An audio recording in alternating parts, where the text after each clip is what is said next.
अहंकार का नाश। एक बार भगवान श्री कृष्ण ने अपनी पत्नी सत्यभामा के कहने पर उन्हें स्वर्ग से पारिजात वृक्ष लाकर दिया।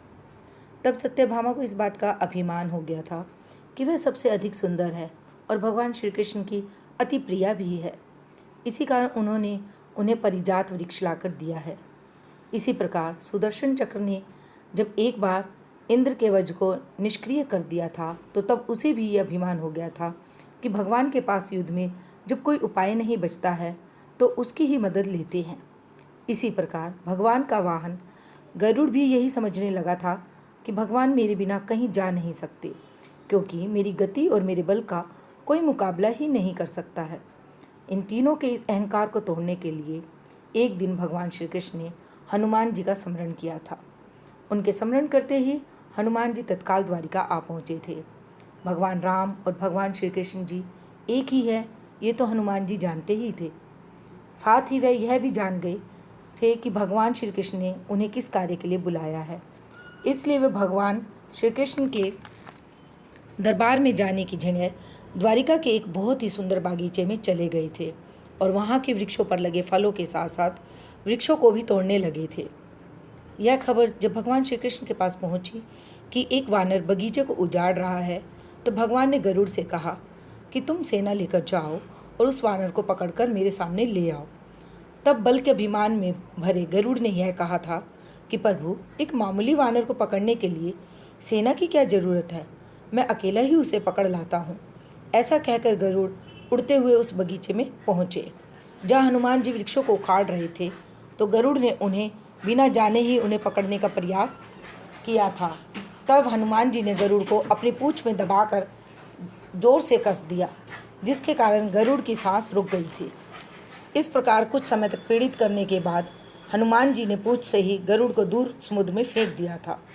तब गरुड़ बड़ी मुश्किल से खुद को संभालकर भगवान के दरबार में वापस आकर यह बोले थे कि प्रभु, वह कोई साधारण वानर नहीं है, अतः मैं उसे पकड़कर नहीं ला सका।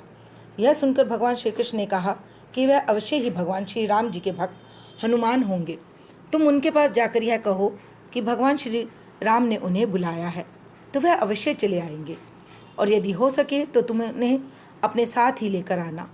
प्रभु की आज्ञा पाकर गरुड़ हनुमान जी को ढूंढते हुए वहाँ से बहुत दूर मल्य पर्वत पर पहुँच गए थे और हनुमान जी से अपनी भूल की क्षमा मांगते हुए कहा था कि भगवान श्री राम ने आपको याद किया है, आप मेरी पीठ पर बैठ जाइए, मैं आपको शीघ्रता से उनके पास पहुंचा दूंगा। हनुमान जी प्रभु की यह लीला समझ गए थे, इसलिए उन्होंने गरुड़ से यह कहा था कि तुम चलो, मैं तुम्हारे पीछे ही आता हूँ।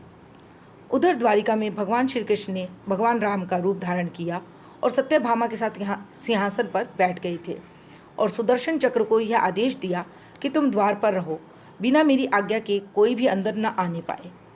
तभी हनुमान जी द्वार पर पहुँच गए थे तो सुदर्शन ने उन्हें रोकते हुए कहा था कि तुम बिना आज्ञा के अंदर नहीं जा सकते हो। तब हनुमान जी ने सुदर्शन चक्र को अपने दांतों में दबा लिया था और अंदर चले गए थे। हनुमान जी ने सिंहासन पर बैठे भगवान राम को प्रणाम करके उनसे यह कहा था कि प्रभु, माँ कहाँ है, उनके स्थान पर आपके पास ये कौन दासी बैठी है। सत्यभामा ने जब यह बात सुनी तो बड़ी ही लज्जित हो गई थी और उनका सारा घमंड चूर हो गया था। तभी गरुड़ देव भी हाँफते हुए दरबार में आ गए थे। गरुड़ ने वहाँ हनुमान जी को देखा तो वे चकित रह गए थे कि मेरी गति से भी तेज गति से हनुमान जी वहाँ पहुँच गए। इस प्रकार गरुड़ का बल व गति दोनों का अभिमान चूर हो गया था।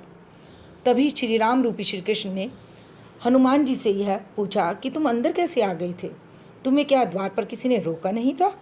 तब हनुमान जी ने कहा कि सुदर्शन चक्र ने मुझे रोका तो था, परंतु मैं आपके दर्शन में विलंब कैसे कर सकता था, इसलिए मैंने उस सुदर्शन चक्र को अपने दांतों में दबा लिया था। यह कहकर हनुमान जी ने अपने मुंह से दबे हुए सुदर्शन चक्र को निकालकर प्रभु के चरणों में डाल दिया था। इस प्रकार सुदर्शन चक्र का भी अभिमान समाप्त हो गया था।